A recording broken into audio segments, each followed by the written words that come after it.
Hey everyone, don't forget to subscribe and hit that like button. Bye. Ever wonder what it takes to win a holiday baking showdown?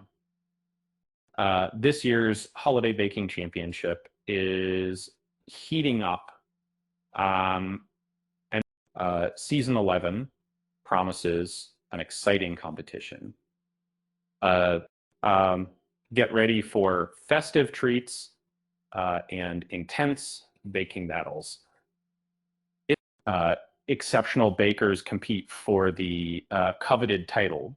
Uh, the judges, Nancy Fuller, Duff Goldman, and Carla Hall, are back, and they're going to be critiquing every crumb. And then Jesse Palmer, the familiar host, guides us through the sugar-coated chaos. And this season features a diverse range of challenges, and from casual gatherings to elaborate gingerbread houses, it's all here. Meet Megan, a mom of three, determined to impress. Julian, with his clean and classic style, hopes to charm the judges.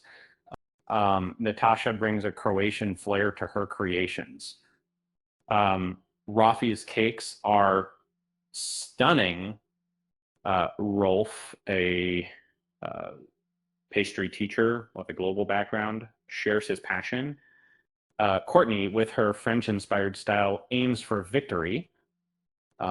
Jonathan, despite a heart condition, channels his energy into baking. Andre, a former Army pastry chef, brings military precision to the kitchen. Delna, the Queen of Chocolate, seeks to honor her late mother. To Karen, a home baker, steps outside her comfort zone. Luna, a sous chef, uses baking as a refuge. And finally, Stephen, a seasoned baker, hopes to add another win to his list. The winner takes home $25,000 and the title of Holiday Baking Champion. Why did the baker get arrested? Because he was caught kneading dough bag. With that said, thanks for watching, and until next time.